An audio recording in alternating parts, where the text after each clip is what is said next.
I have a repeat guest today. Taylor, I feel like you were just on the podcast and I did a quick search and you were episode 206, which was sometime last year.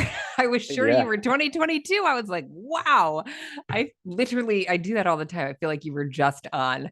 So I'm glad we're doing this because it feels like good spacing because you will be in the 260s. So it's Wow. it's been a lot of time actually, and maybe it's Time. because I saw you recently and you've done some things for our academy group, so that's probably why. But thank you for coming back on. Thank you for having me back. Time flies when things are a little bit crazy, I guess, right? I know, totally. So, yeah, I mean, maybe a quick update since then. But if anybody missed episode 206, Taylor talked through why content marketing is important for co-working space owners. And Taylor is the founder of Tailmaker. And Taylor, you do a lot of things for co-working space owners. I'll let you kind of talk through what you're up to these days. And today we're going to talk about co-working website audits. And this always makes me, when I look through your deck, I was like, oh, I cringe because I know my own website needs updates. Websites are like a living organism. They always need need Well, and updates. it's always harder to do it for yourself as well. Like looking Yes. introspectively at your own website is always a lot harder than looking at other people's. I look at mine every 2 to 3 months, and I'm like, oof, I need to really polish this up. It's good Yeah. for a minute, and then you got to go back and revisit it. So it's Yeah. Yep. yeah, It takes, I mean, right. It takes a really big commitment. And I think it's a lot of work to put together a website. And so the idea that you have to revisit it all the time feels like kind of overwhelming, but you really have to look at it as a journey and an ongoing commitment. yeah. Well, and I also, with websites, I've always said that especially when you're too close to it, when you're doing your own and you're connected to it, you have all this information Yeah. that's important to you, and trying to distill down. I don't say it's like having 500 pieces to a 50-piece puzzle and trying to figure out what you need and what Mm, you don't. And it's always hard to take that information, distill it to its finest points, and make it digestible, especially when you're too close to it. I'm guilty of yeah. this myself. So. And we know all the things. And so it's hard to put ourselves in the shoes of someone who doesn't know our story. Yeah, absolutely. That's where yeah, for me, it's a really thorough onboarding process before we do anything. I have like 40 questions I bug people with to learn every Oh, single wow. detail. Then we have a call. Yeah. So there's a lot involved. I got to get to know you well. So Okay, so give us the update about kind of what kind of projects you're working on these days for co-working space operators. yeah, so these days doing just a lot of content strategy for a lot of awesome clients throughout Canada and the US, which has been a lot of fun. Everything from website audits and rewrites to fulsome strategies from blogs to email marketing and how those can contribute to social media and all that good stuff. And been bringing on some great writers to help me out with creating some of that content. So it's been a lot of fun, and actually working on some automation, email automation sequencing and stuff for co-working spaces, their welcome Mm, sequences and stuff like that. So it's always a work in progress, but it's been a fun and exciting and busy, I guess, 6 8 months or whatever since we last spoke. I know. Awesome. Okay, so today we're going to dive into, well, first I have to mention I was just in Canada last week Great and White North. the great, yeah, it was really fantastic. I don't know. We'd been to, I think our last like kind of big probably family trip before COVID was to the Tetons and Yellowstone. So Oh, I was kind of cool. like, I don't know, we're just like overdoing the national park thing. But so we went to Banff and Jasper, and I mean, the scenery in the it's like astounding. The Canadian Rockies are Yeah. incredible. I drove back through. I lived in Toronto and I drove back to Vancouver 2 years ago, and driving through that entire the stretch from Calgary to Vancouver, it's just you've never seen anything like it. You're looking up the Yeah. entire way at like where's the sky start and where do the mountains end. Totally. I mean, it's really, really just striking. So, and we had debated, do we want to go all the way up to Jasper? But we're so glad we did. It was really beautiful. We stayed for a couple nights at the Fairmont, which has like its own like lake. It was super Yeah, nice. It's kind of a Lake dated, Louise, yeah, Lake Louise, right?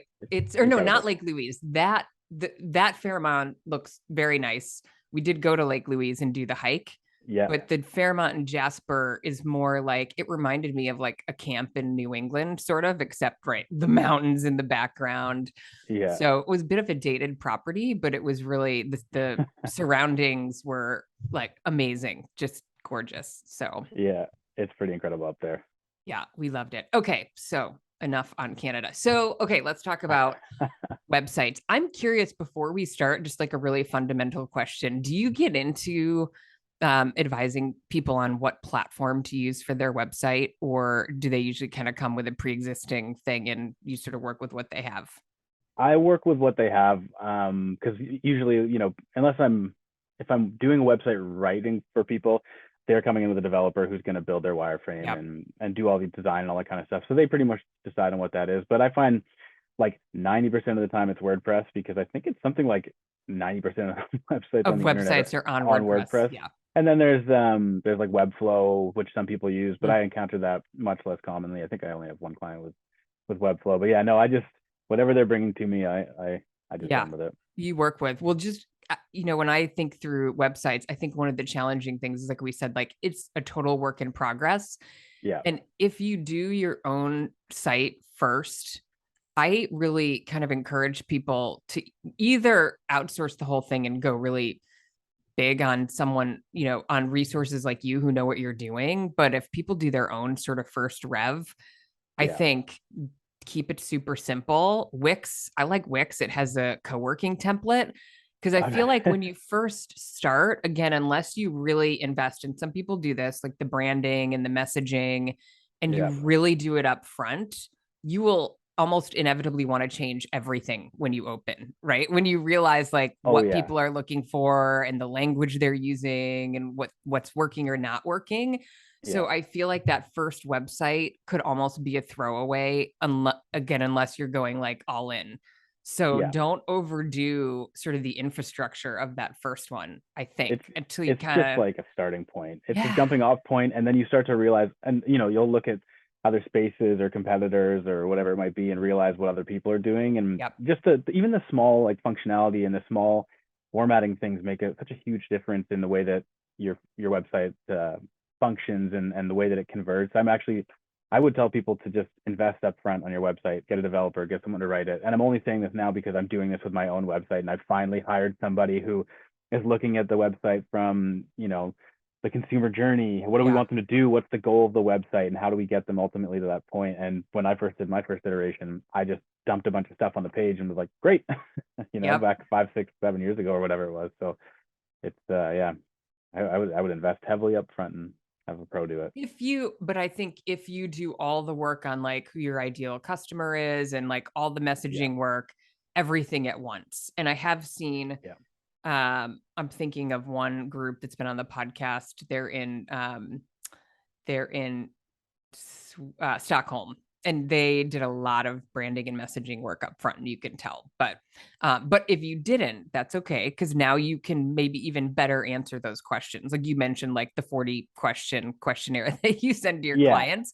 It's yeah. like when you're just getting started, sometimes you know it, and sometimes you need to open to like really know it. But And sometimes um, you need a refresh anyways, right? I think that yeah, even with a lot of the clients that I work with, I'm like, once a year, let's dive back into this and make sure that we're still on track and make sure that everything's lining up. yep. And so it never hurts to just stay on top of it. So, okay, walk us through sort of your philosophy on, why a great website is important and, some of the common mistakes that you see on co-working websites. Yeah, absolutely. And people kind of ask me, like, what are the credentials that you have for this? But in addition to having written quite a few co-working websites, like more than I can count on two hands at this point, I've also researched a ton. I've looked at like 100 websites. So I've gotten a really good gauge on what I think works and what doesn't. But the biggest reason why a website is important is that it's kind of your space's virtual handshake, right? The first place people look for information for anything these days is the internet. So if you're not optimized on the internet, you're going to lose people right away. But there's also, it reflects your brand, right? It's like if you could have an incredible space, but if your website's lackluster, it reflects poorly on your space, and you might actually lose people and have them, take off before they've even given it a chance. So yeah, making sure it's like nice and tidy and conveys the messages that you want is important. A couple of big misconceptions that people have is people want to sell on their websites right away, like sell, but like 90+% of consumers come to your website to do something other than to make a purchase. They want to learn. They're looking for information, they're looking for hours, they're comparing prices and all that kind of stuff. So you want to make sure that you're educating first, which is something I'll touch on in a bit. But also, your website is a great way to get people educated about your space.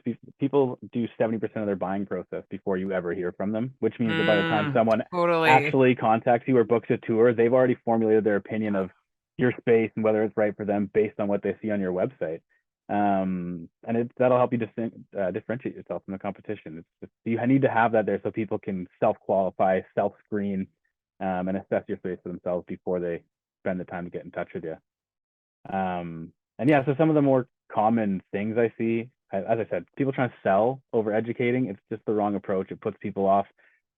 Making people work too hard. I read a book recently that talks about how your brain is actually hardwired to conserve calories, and the harder that you have to think, the more calories you're burning, and the more automatically your brain just goes, "I'm not doing this." So if your website makes people work too hard to get to the good stuff, it actually goes against their biological instincts, and they will just skip over it completely.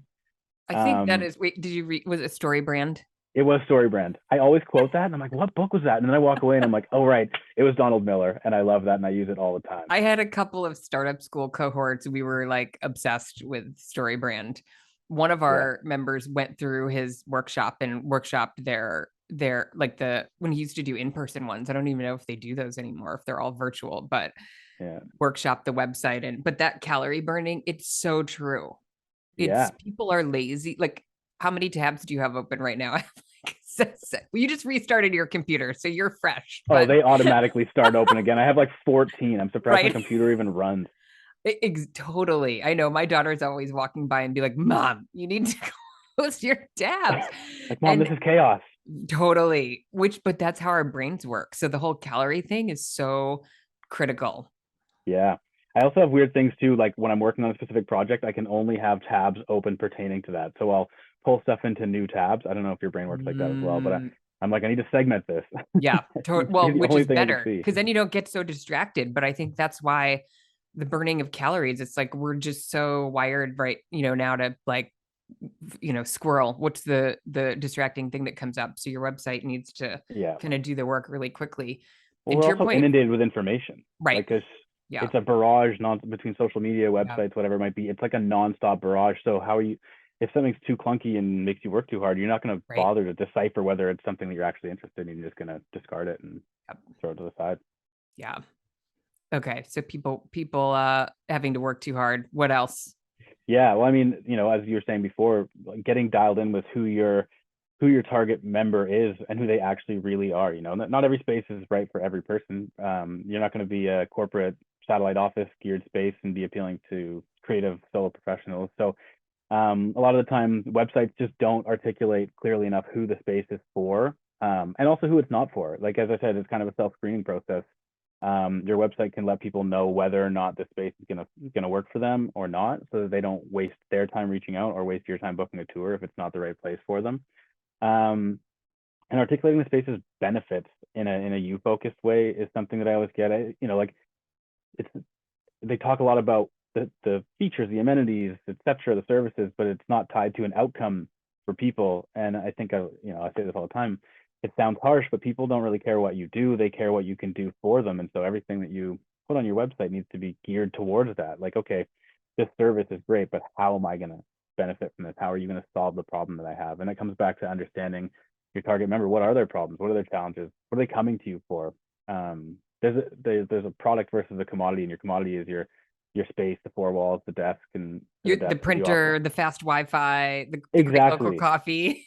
Yeah, exactly. And your product is how your space makes people feel. So those things have to connect. Your commodity has to make people feel a way, and the way that you communicate that product is what really makes a difference to people, which is important. And also when it comes to sales, websites, they're really scattered. You got to think about your customer journey. Like, what questions are they asking, and what information do they need in what order when they land on your website, and then structuring everything so that it ends to a defined call of action, which is sometimes lacking. So those are some of the more common things that I see. I think it's really challenging because, we, especially when an operator first opens, it's like you just spent all this time on the space. And so you want to tell everybody like all the great things that are, in the space and that are available. But I think that approach of, the amenities that you don't have at home is kind of dated at this point, because that's just like table stakes. Of Yeah, course you have fast Wi-Fi.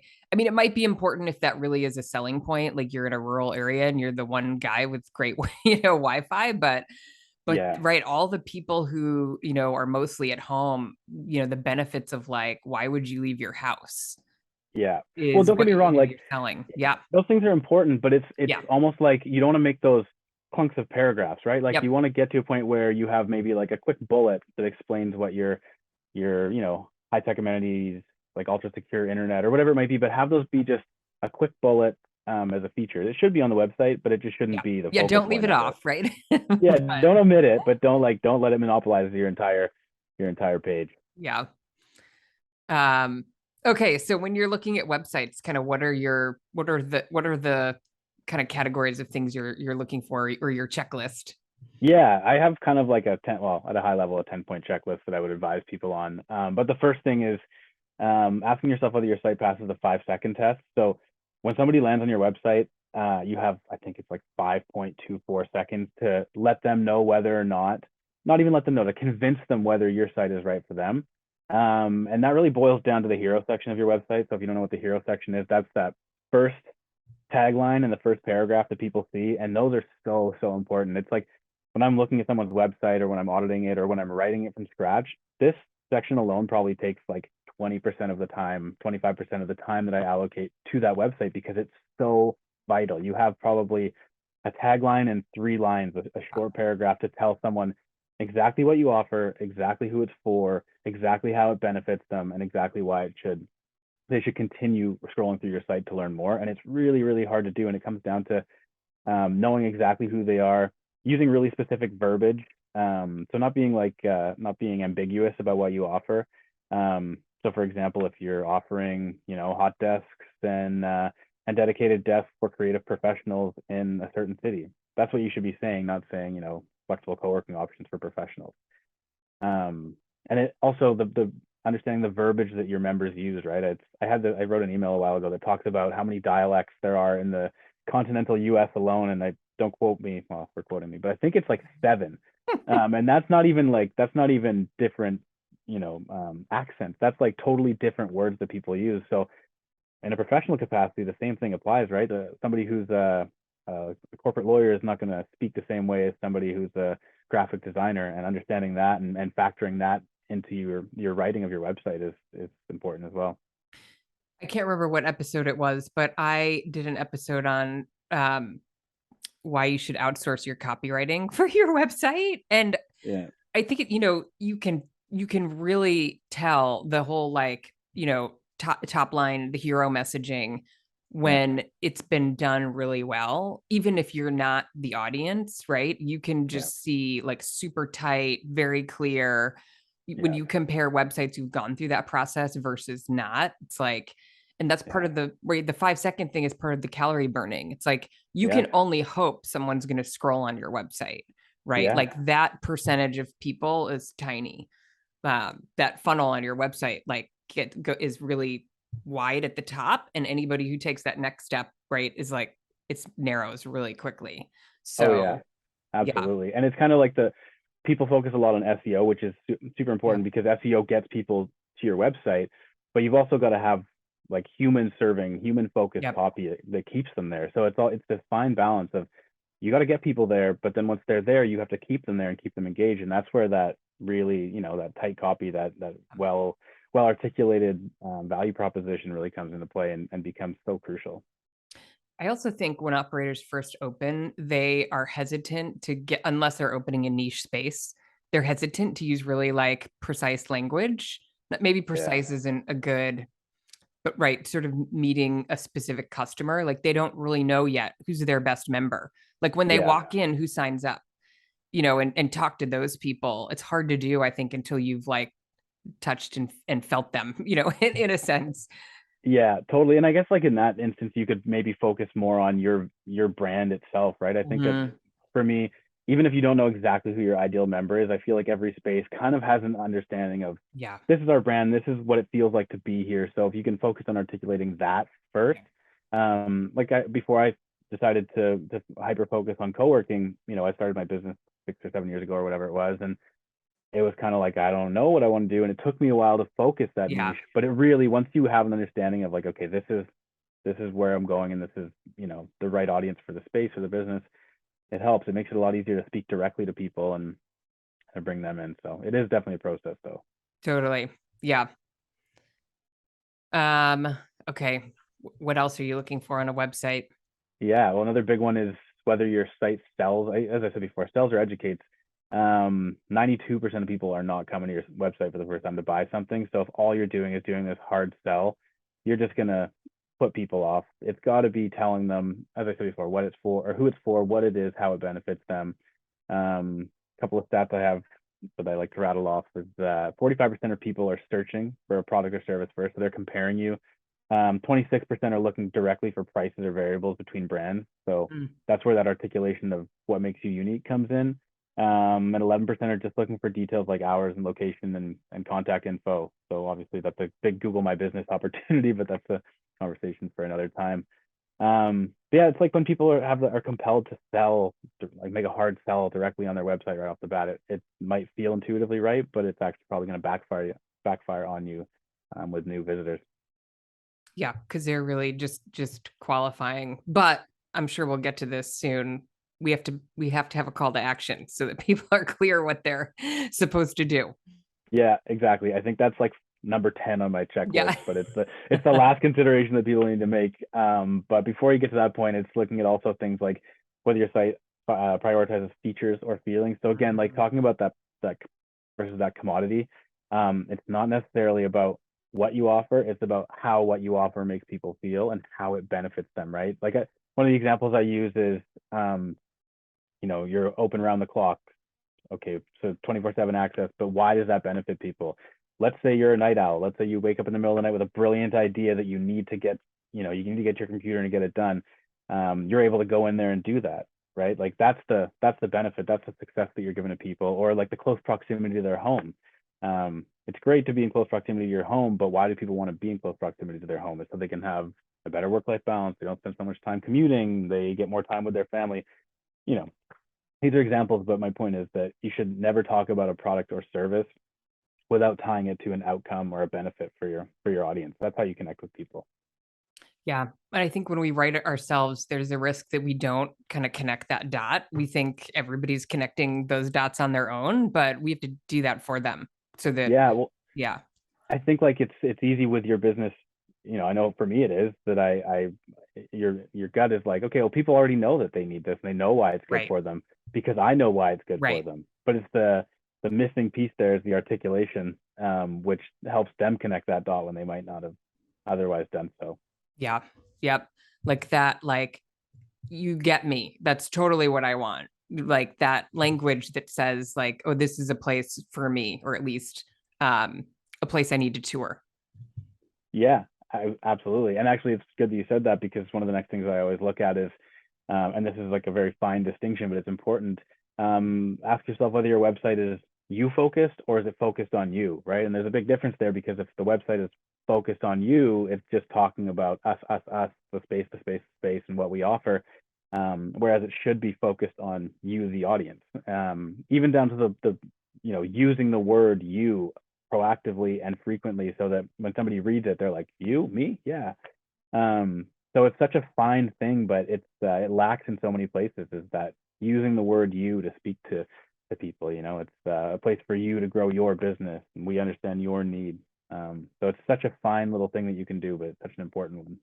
I think that that's a big Donald Miller concept. I mean, I'm sure these concepts kind of, not one person owns them, but that Yeah. was one of my biggest takeaways from his work. And every time I look at a website, I think that might be the thing for me that tends to stand out Yeah. because we're so like tempted to talk about ourselves and tell our story, but no one cares. I mean, it's like Yeah, so brutal, but right, like we only care about, well, what is it? What's in it for us? Do you solve yeah, our problem? You know, yeah, and that you language versus like our story and here's why we created this space. yeah. I think it's like somehow like ingrained that that's what you do on a website, but it's actually not. Yeah, well, there is a place for your story, right? Like Yeah. I've always believed that like your story, it's somewhere that people can forge an emotional connection, Yeah. especially if you're a single location operator Mm-hmm. or you're like you've got a couple locations, but you're an active presence in those Yeah. spaces. It helps to have that connection with you, Yep. as the person. So there is a place for it. It's just again, I wouldn't make it the focal point. You can always have a little blurb about you on your homepage and then drive to an about page where people can look for more information. Um, and actually, that's a perfect segue into my next consideration as well, is trying to squeeze everything onto one Mm. page, like a home page that takes you 10 scrolls Mm. to get to the bottom of. You should really just be treating your homepage as a collection of previews of other, where they can find more information if they want. Um, so like a little bit about what you offer and who it's for, and a drive to learn about your services, and a little bit about your space, and a drive to your about page, but only like a small header and a paragraph, and then move on. Keep it super digestible. Yeah, absolutely. It's kind of like if you try to fit 10 paragraphs in 10 different sections on a homepage, and then your call to action is at the bottom, probably nobody's ever gonna, Not gonna get there. they're Yeah. not gonna reach your call to action. So you want to kind of keep it high level, and articulate your value propositions, and then give people an opportunity to go elsewhere to learn more if they want. Don't try to show it all to them at once. Um, and yeah, again, with that, it comes back to that idea of, does your site make people work too hard? Are you making them burn too many calories? Um, so when you're looking at your homepage, when you're looking at any page on your website, consider, um, how is it laid out? Is it big clunky paragraphs? It should really just be a quick header, a quick paragraph, a quick button, and then moving on to something else. Everything should be hyper focused, one thought, and moving on. I always think of, there's some famous quote about, I'm gonna butcher it, but like, this is really long because it was too much work to make it short, or it took too long to, make it short. Yeah, Like kind of this irony that it's actually really hard to keep things tight, and yeah. yeah, easier to write kind of longer paragraphs that the our TLDR, too long didn't read. Yeah, exactly. Well, because trying to edit everything back and Yeah. try to make it all fit into a few sentences, it's not easy. But a big part of that too is like people like to, a lot of the time people love to use like fluffy verbiage, or jargon and things like that. And if you really want to get things more concise, that's one place to start, is just get rid of the fluff. If you read a sentence over and over, and then figure out which words don't need to be there. And Yeah. sometimes you can make 3 words into 1 word. Yeah. Um, so it's, yeah, and getting rid of like complicated $5 words that people don't really understand, and going for the simplest possible terms is a good way to make sure that people aren't working too hard when they're scrolling through your Burning too many site. calories again. Yeah, yeah, absolutely. Yeah, and also I know we just talked about the story thing, but to touch on it again, yeah, people do kind of connect with your space and your brand and your values and all that kind of stuff. Like I know with, if you're a space that's really focused on sustainability, or if you're a space that's, elevated design or whatever it might be, it's interesting to connect with the people who are, who would be your members and who are interested in those things about why you do it. But again, it's a professional experience and a personal one, so it's good to have there, but keep it consolidated, and then build on it elsewhere where people can go if they want to learn more. Don't force them to learn more if they're not interested. Yeah, totally. Right. Your comment about the homepage, but I totally agree. I always love if there's a story or the team, photos of the team. I think it Yeah, can really personalize. And sometimes that's what people are looking for, right? They want the boutique brand that has a personal story to it. So if that's part of your brand story, then that's an important piece. yeah, totally. And a lot of the time people are looking for human connection, so offering at least a little preview that, they can connect with you on a human level through the website can be a benefit, but just not the whole thing. Yeah. Yeah, and the next one I have is, again, coming back to that SEO thing. Does your site cater to humans or to algorithms? And that's a fine balance.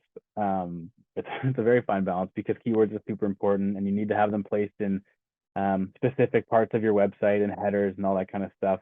But a lot of the time, people focus way too much on the SEO focused copy and they forget that it's not, Google's not reading this page and Google's not signing up for a membership and Google's not booking a meeting room. It's people who are doing those things. So you still have to make sure that the way that you write copy and the way that you write your website includes your keywords, abides by the SEO best practices, but doesn't do it at the expense of the reader experience ultimately. Because keywords will help your website rank and it'll help people find it. But it's not gonna be what converts necessarily. It's got to be the way you articulate the important things that do the selling for you.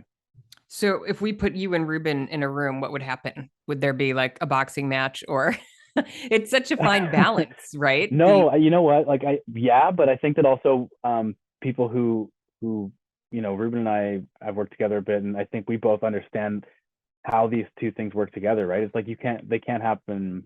They're not mutually exclusive. You need to have one and need to have the other, just not one at the expense of the other. So I think if you put Ruben and I in a room, we'd probably come up with some pretty awesome website Okay. for someone, to be honest. Well, and I think, that's what I'm kind of thinking about through this conversation is, I'm a fan of getting professional help with these things because there's a lot to get right. Yeah. Even just this like SEO writing for humans balance. It's like, well, most of us don't know how to write for SEO. Like we don't have that skill. Yeah. So that we're not going to win on that, nor are we copywriters, nor could we ever put them together and get it right. And, I talk about the sales funnel a lot. Like it's a numbers game, you really, to some extent, right? It depends on what kind of market you're in and how much competition you have, but you really have to optimize all of this. And it's a lot of, you use the puzzle piece analogy, it's a lot of, puzzle pieces that need to go together. Yeah, totally. Well, and also like I would humbly admit that not all content writers or copywriters have a full grasp of SEO strategy because it's the same, like, Yeah. content people can do social media, social content people can do top line SEO stuff. But if you really want to get those results, those are a world unto themselves, right? Yep. Like social media is an entire world, an Yep. entire full-time specialty that people have. And yeah, that's where guys like Ruben are really like, they're so valuable and being able to get people to your website in a way that, if you hired me, I can incorporate it and I will, and I understand how it all works and I can find Yep. some keywords. But if you really want that strategy, like you've got to have someone who does that, someone who does content, someone who does all these different facets of all these different things really well for it all to kind of fit together. Yep. Wait, so who do they call first? You or Ruben? Depends what they're looking for. I think it really does. Like, I think because, everything with SEO is, well, SEO is a long-term play. I mean, Google ads, like what Ruben does, you'll get like a very quick spike Yep. over time. I think when people come to me, it's more that they want to start doing the brand building element as well. Yep. Because both are important, and that's kind of where Google ads and SEO and content marketing all kind of fit together, Yep. is the full picture of brand building and kind of the intangibles of that, plus getting people to the website, plus the ads for the fast spikes. So it really depends on what people are looking for. Yep. Yeah. Well, and to your point, I mean, you mentioned, sort of from an 80-20 perspective, you put a lot of emphasis on that homepage, hero section. Like SEO is not necessarily going to play a role there. Maybe SEO is more in the blog posts. I mean, certainly you have to have keywords, that are in your core content, but, and landing pages, right, that are for specific campaigns, which is something I know Ruben works on too. So yeah, absolutely. And the blog content really does bring people to the website, especially when it's SEO backed content. It really, and there's quantifiable, you can see where people are coming from. So right. yeah, definitely, it all has to work together. Yeah, and so another thing, just thinking about that, going back to the hero section and the way things flow, but thinking about how your website flows, I think that like a lot of the times you see Coworking-based websites where it's just kind of a jumble of information and no particular order, and you kind of back up from that and think like, okay, what do you want people to take away from this? What's the question that they came to the website with? How do I answer that? And then how do I educate them further? So I kind of always look at it like, first and foremost, you want to address their challenges. You want to acknowledge that they have a challenge. You want to discuss how you solve said challenges and the outcomes that your space offers. Explain your value propositions and your differentiators. So if they're shopping your space and the one down the street, you can let them know that here's why this is a better one for you, or why it's also not maybe the right one for you. Address their objections, because I feel like somebody always has an objection. So if you can find a way to use that copy to overcome those, or blog posts, depending on how you want to approach it. But if you can address those objections and then validate why you're the right choice, and then drive them to that final 10th point on the checklist of having a great call to action, that's kind of like considering the user journey and how to get them from education to conversion. Yeah. And so what's the call to action? That is it, book a tour that you usually recommend, or do you have another one? So I have a couple, and it really Okay. depends, right? Because let's say, for instance, somebody finds you via a Google ad. It's because they're looking for you and they get to your website and they probably already know what they want, Yeah. and they're going to book a tour. Or maybe somebody comes across you through a Google ad and isn't ready to purchase, or they stumble across a blog post and they want to learn more. It's also great to have something like a subscribe to our newsletter or sign up for our blog or whatever it might be, so that you can then use those tools to nurture those leads and educate them over time. And if you're doing it right, provide them with value on behalf of your space, so that by the time they are actually ready to, sign up and get a membership at a co-working space, you're going to be the first person the first space that they think of. So I don't like limiting people to just book a tour Yeah. or just contact us. Yep. Like, give them something else that's less of a commitment that you can use to keep in touch with them on an ongoing basis. No, I love that. I feel like that kind of circles back to one of your initial points about selling.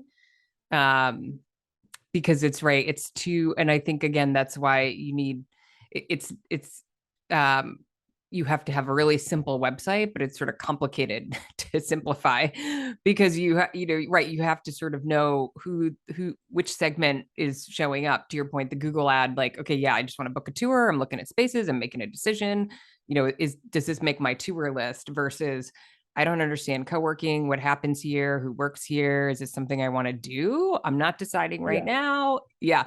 So the newsletter becomes super important, and I'm doing an online presence sort of series this month. And so we talked about newsletters last week. Yeah. And yeah, I mean, it can feel like a slow game, kind of like SEO, right? Like pipeline, but It is a slow game, but brand building is a slow game. yeah.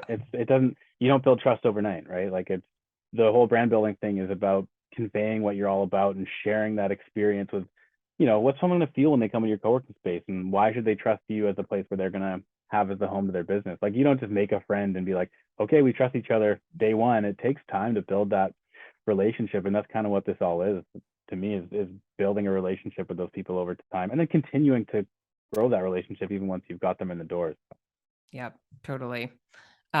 So when you generally do website audits, is this traumatizing to people, or how do you help them work through their I think I find that when people reach out for an audit, it's because they are already aware that there's opportunities for improvement that they can make. So I don't think anybody takes it overly personally. I mean, maybe so if they've written it themselves, less so if they've had somebody else do it. But I think we just both go into it understanding that this is very objective, and the ultimate goal is to make sure that you end up with something that functions better than what you currently have and is going to deliver better results than what you already have. It's not just tearing you down. The goal is to build you back up as well.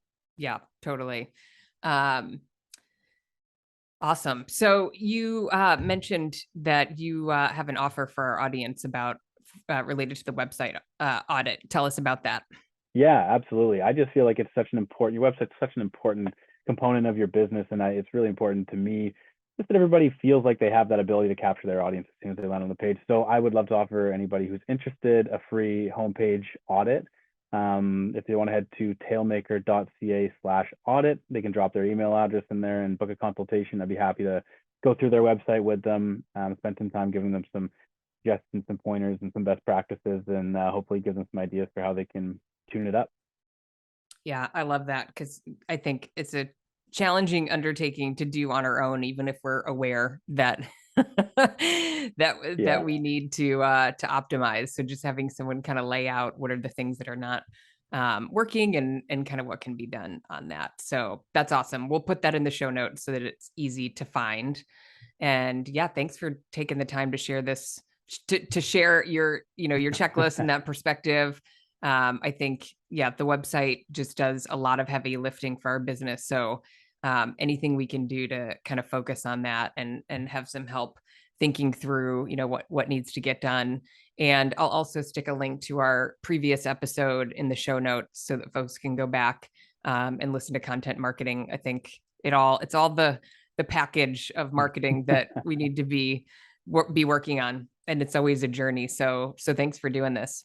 Yeah, absolutely. Thanks for having me on. Yeah. Can't believe it's been so long. Great to I talk know. to you. Yep. Well, I suspect we'll do another one. So stay tuned for that. Thanks, Taylor. Thanks, Jamie. Thanks, Jamie.